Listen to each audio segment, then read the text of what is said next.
एक समय की बात है, एक सुंदर सी सास जिसका नाम मीरा देवी था, उसकी प्यारी बहू का नाम गौरी और मानसी के साथ एक गांव में रहती थी।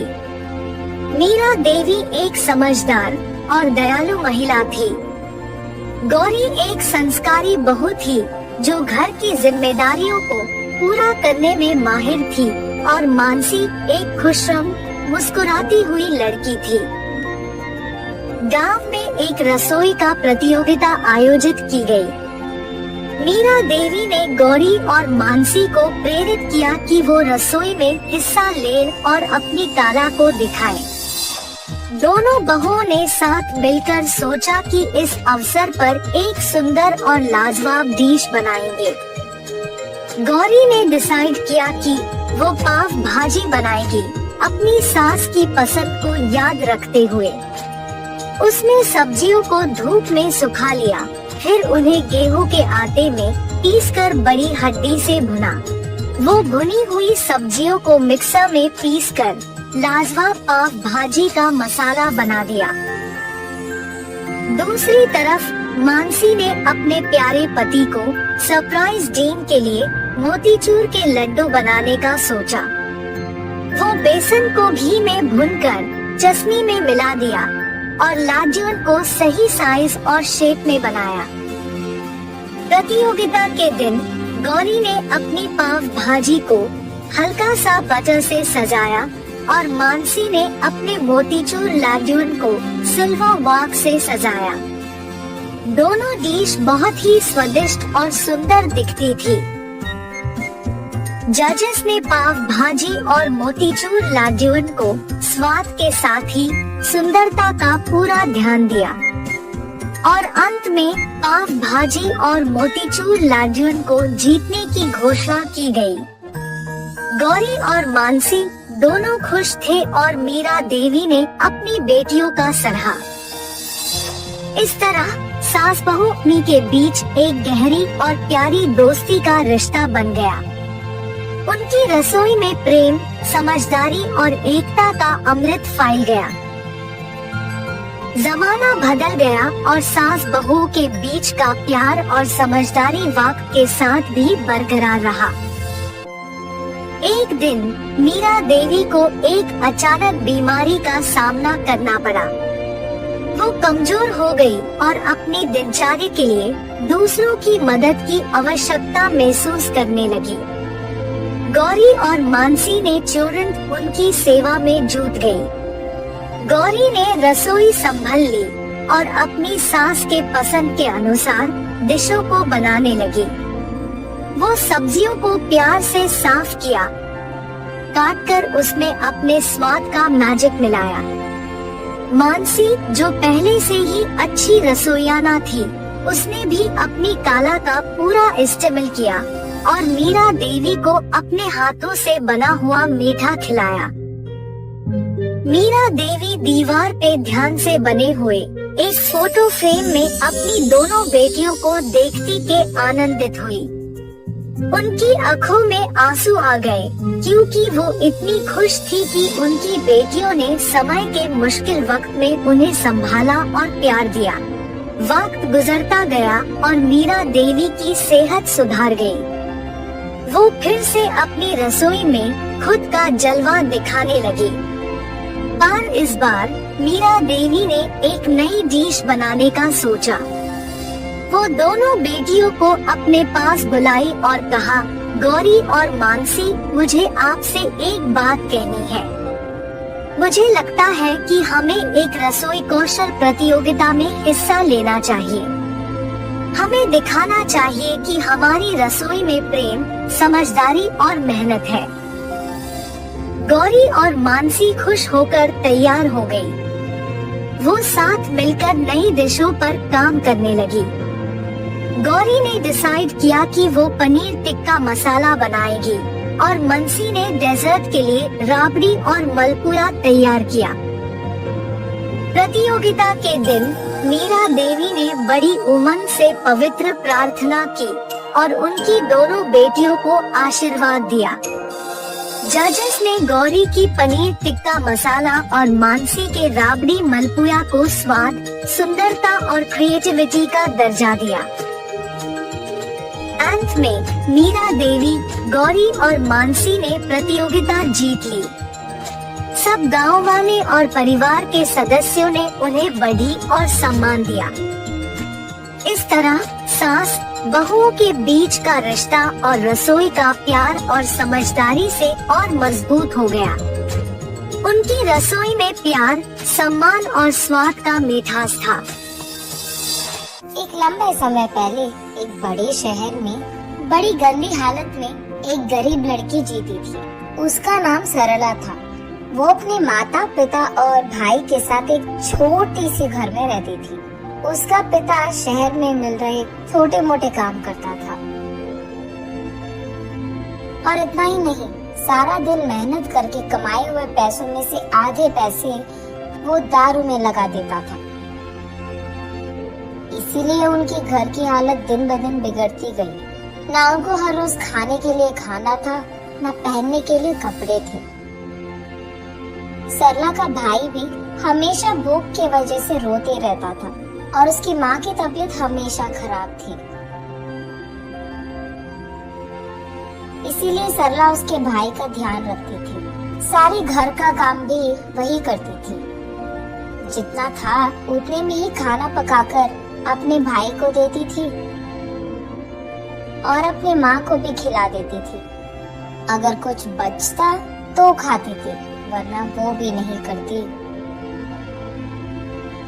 ऐसे दिन बीतते गए और उसकी माँ की हालत बिगड़ता गया। इसीलिए कम से कम 2 दिनों में एक बार भी खाना मिलना मुश्किल बन गया था।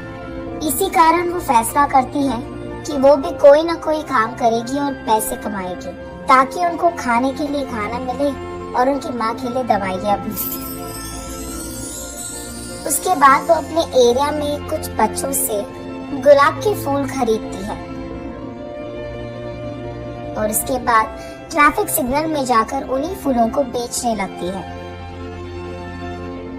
ऐसे दिन पूरा खाए बिना सोए बिना मेहनत करके कमाए हुए कुछ पैसों से वो अपने भाई और माँ को खाना देती थी। बचे पैसों से वो जब अपनी माँ के लिए दवाइयाँ खरीदने जा रही थी, वहाँ उसका पिता आकर ये सब खाने के लिए तुम लोगों को पैसे कहाँ से आए? तब सरला घबराते हुए वो आज पूरा दिन में ट्रैफिक सिग्नल के पास फूल बेचकर कमाए हैं पापा। कुछ पैसे बचे हैं क्या? हाँ? कुछ बचे हैं पापा, माँ के लिए दवाइयाँ खरीदने जा रही हूँ।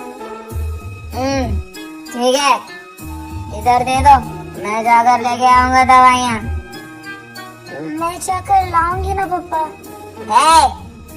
पैसे दो इधर, दवाइयाँ लाएगी दवाइयाँ। ये कहकर उसके पास मौजूद पैसे सारे खींच लेता है। सरला रोते रोते ऐसे ही सो जाती है। अगले दिन कुछ खिलौने लेकर उसी ट्रैफिक सिग्नल के पास उन्हें बेचने जाती है सरला। आज कुछ भी करके माँ के लिए दवाइयाँ लेके ही जाना होगा।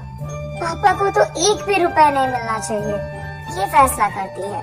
उस ट्रैफिक सिग्नल में रुके हर कार के पास जाकर ऐसे ही पूछती है, खिलौने चाहिए क्या भैया? दीदी खिलौने हैं दीदी। सर 1 ले लो सर। मैडम 1 खिलौना ले लो मैडम। सर 1 खिलौना खरीदो सर। दीदी 1 खिलौना दीदी। ऐसे वहाँ आते जाते सब लोगों से वो विनती करती है, लेकिन 2 पैर होने के बावजूद एक भी खिलौना कोई भी नहीं खरीदता है और उसे एक फूटी कौड़ी भी नहीं मिलती है। इसलिए सरला बहुत निराश होती है और क्योंकि वो सुबह से कुछ नहीं खाई है, उसे बहुत थकान सा होता है। लेकिन फिर भी जैसे ही ट्रैफिक सिग्नल के पास गाड़ियाँ रुकते हैं, वो भागते हुए फिर से बेचने की कोशिश करती है। लेकिन इतने में वो एक कार के सामने थकान के कारण चक्कर आकर गिर जाती है। जब आंखें खोलकर देखती है तो सरला एक बड़ी सी घर में और बड़े से बेड पर सोती रहती है। और वहाँ मौजूद दो आदमी, मेरा नाम सुरेश है बेटी, और ये मेरी बीवी है सुमति। तुम चक्कर आकर गिर गई थी, इसलिए हम तुम्हें घर ले आए। तुम फिक्र मत करो, ऐसे कहते हैं। तुम्हारी नाम क्या है बेटी? मेरा नाम सरला है, मुझे घर जाना है। तुम कहाँ रहती हो बेटी? हम यही सिग्नल के पास मौजूद बस्ती में रहते हैं। हम तुम्हें खूब पढ़ाएंगे, तुम हमारे साथ रह जाओगी क्या? नहीं, मुझे घर जाना है। मेरा भाई छोटा है और माँ का तबीयत भी खराब है। आज मैंने एक भी खिलौना नहीं बेचा है। कुछ भी करके आज माँ के लिए दवाइयाँ लेके जाना ही होगा। मैं घर चली जाऊंगी। ये कहकर वहाँ से निकलने ही लगती है कि रुको बेटी, तुम्हें जो दवाइयाँ चाहिए वो मैं खरीद दूंगा और मैं तुम्हारे घर के पास भी तुम्हें छोड़ दूंगा। ये कहकर सरला को कार में बिठाकर कुछ दवाइयाँ और खाना खरीदकर सरला को उसके घर में ड्रॉप कर देते हैं। तब उस दिन सरला जो कुछ भी हुआ उसकी माँ को बताती है। अगर वो लोग फिर से दिख गए तो मेरी तरफ से शुक्रिया अदा करो उनका। ठीक है माँ। ये कहकर वो उस दिन पेट भर खाना खाती है और खुशी से सोती है सरला। अगले दिन सुरेश और सुमति सरला के घर आकर सरला की माँ के साथ ऐसे कहते हैं, हमारी भी सरला जैसी ही एक बेटी थी। तबीयत खराब होने के कारण वो गुजर गई। अगर आपको ऐतराज ना हो तो आपकी बेटी को हम अपना लेंगे। हम वैसे भी गरीब हैं, कम से कम उसको तो एक अच्छी जिंदगी मिलेगी। ऐसे उसकी माँ को ऐतराज होने के बावजूद वो हाँ कहती है। माँ, मैं नहीं जाऊंगी माँ, तुम्हें छोड़कर नहीं जाना मुझे। ये कहते हुए सरला रो पड़ती है। तब सरला को वो लोग समझकर ऐसे कहते हैं, तुम्हारा सारा परिवार हमारे साथ रह सकता है। हमारे तो रिश्तेदार भी नहीं है और औलाद भी नहीं है। हमारे पास बहुत सारे पैसे हैं और तुम सबका देखभाल हम कर सकते हैं। सरला की माँ को ये बात मंजूर होती है। तब सुरेश और सुमति सरला के साथ उसकी सारी परिवार को उनके घर ले जाते हैं। अगले ही दिन से सरला एक बड़ी पाठशाला में पढ़ने के लिए जाती है और सरला के भाई को खेलने के लिए बहुत सारे खिलौना खरीद कर देते हैं। सरला की माँ को भी एक अच्छे अस्पताल में इलाज करवाते हैं और सरला के पिता को काम करने के लिए एक अच्छी नौकरी देते हैं। ऐसे उस गरीब लड़की सरला को सुरेश और सुमति के कारण एक अच्छा जिंदगी मिलता है और उसके साथ साथ उसके परिवार को भी।